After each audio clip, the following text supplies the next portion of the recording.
Hey, it's Jang here from the unofficial LEGO Hero Factory Mocks blog with another build and set review. This is one of the villains from the Savage Planet series. This is Fangz. And I'm going to go ahead and show you, I haven't done this on the heroes, but I'm going to go ahead and show you the back of the box. It shows Fangz going up against Nex 3.0. Maybe that's his direct nemesis this time. So let me go ahead and open up the box. I'm not going to waste a bunch of time looking at the box. Let's see what's inside.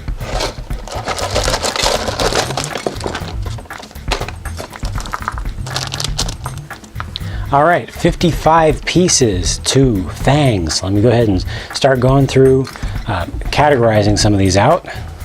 Okay, so now we're looking at skeleton pieces up here. Let me go ahead and go through those quickly. This is a hero body, our main skeleton, and you've got black arm / leg pieces here.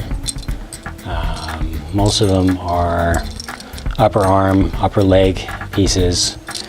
You've got a couple of these medium-sized lower arm, lower leg pieces. You've got 4 of the lower arm, lower leg pieces that are the same as you saw in the heroes in medium gray. 1 longer leg or arm piece in red. Moving on to armor, you've got 2 large hero body pieces, or body armor pieces in silver. Then looking at the smaller armor pieces, we've got 3 in silver in the smallest size. This is the number 3 size. 2 number 4 size in black. 2 number 5 size in black. 1 number 5 size in translucent orange. And then I actually separated these out differently because these are all printed. So you've got a long one. So let's see exactly what we have here. You've got 3 number 4 sized printed translucent orange armor pieces and 1 in number 5 size. And none of these have the name on them, but they are going to be unique per villain of just which arrangement of these Quasar powered armor plates that they have on them. Here we've got some claws, and these are nothing new. These are from the Bionicle series we've had before.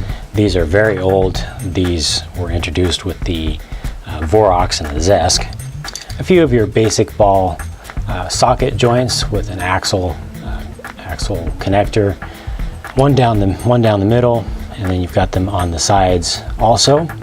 And these are the newer style, the more durable style that came out with Hero Factory 2.0. And some spikes. You've got the energy charged, Quasar charged spikes with the red coming off the top. And you've got one of these blades that can be attached in a couple different ways in silver.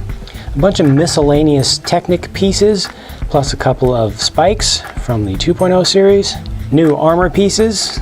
They are armor add-ons. You can see they use the two little pegs for attaching to armor pieces. And these are in pure black. And finally, Fangz's head. There you have it.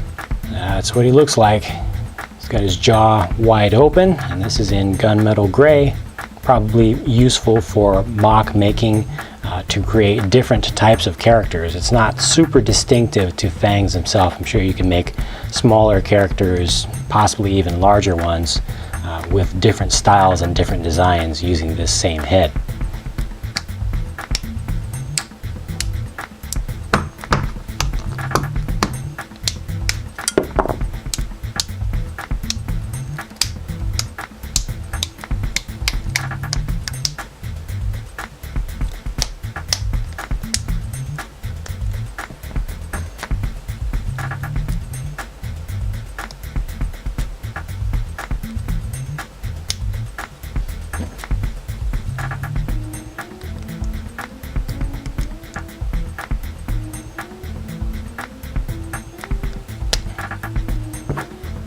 Oops, here's something I forgot earlier on.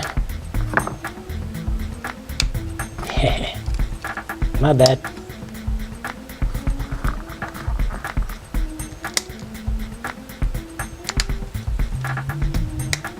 And that is Fangz. Poor corrupted creature. Probably would have been a nice guy if he wasn't taken over and controlled by the witch doctor. But let's go ahead and take a look at some of the things that you can do with this Fangz model. First of all, the legs. The front legs have 2 segments to them, so you can, of course, you have a large shoulder joint. You've got a big piece of armor going over that. You've got a forearm or lower leg, and then the claw or the foot at the end can move around. He can go from up high like so to kind of leaning down, getting ready to charge. You can see he can actually bend down quite far like so in the front and still be, you know, all on the ground.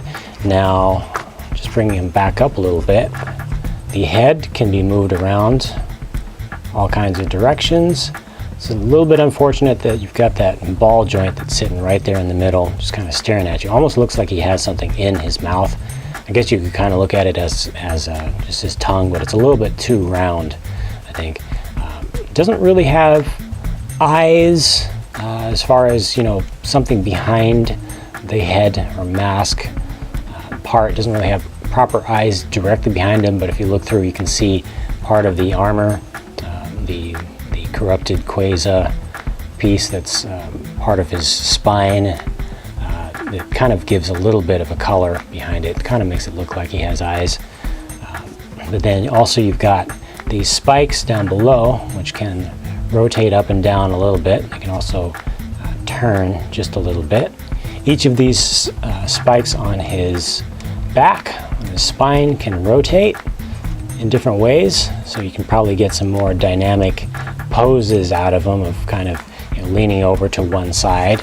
And then he's got a 2-segment tail, which you've got a piece that rotates there. You can also move this end piece with another spike on the end of it. It's almost like a blade.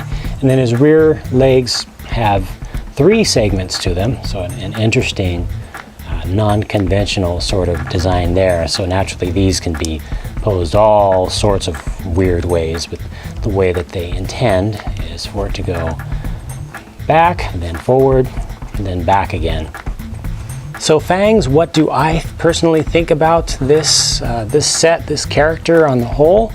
I like it. I like all of the villains, which I'll say in every video that I do of reviewing the villains, but I think this guy went together pretty well. It really shows that LEGO is getting better at using the new system that they invented for Hero Factory 2.0. This is very different in the overall look and feel, the overall stance that you got out of here compared to other things that they've made using the system to date. You know, it's very animal-like. It has a good stance to it. Certainly the ball and socket system gives you all sorts of playability, all sorts of posability. You know, you could get this guy hanging on the side of a tree, practically upside down like a sloth. You could put him on two legs to charge. You can put him on 4. You can lean him up. You can lean him down.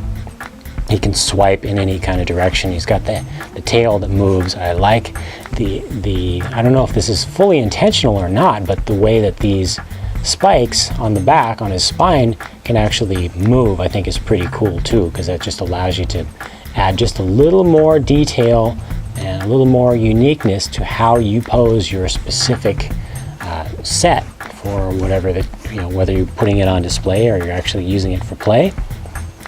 These spikes here, not a big fan of how that worked out. I think that could have been integrated a little bit better. It doesn't really feel like it's part of an animal.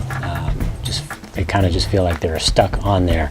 And like I said before, I don't like the ball joint appearing there in the mouth. But I'm sure some folks would be able to come up with better ways to put together this character if you have extra pieces or pieces from other sets. But all in all, not a bad set. Pretty decent size. Has some nice bulk to it. Definitely larger, heavier, and of course more complex than the standard heroes. Only Raka XL is going to be larger than this guy, so that's good. It means that there's going to be an extra challenge for the heroes to handle this guy. So that's it for now on Fangz from the LEGO Hero Factory Savage Planet series. Be sure to watch for my reviews of the other villains and also see my reviews of the heroes. And stop by the blog at some point and look for new mocks that I'll be creating from the 3.0 Hero series at hero-factory.blogspot.com. See you guys again soon.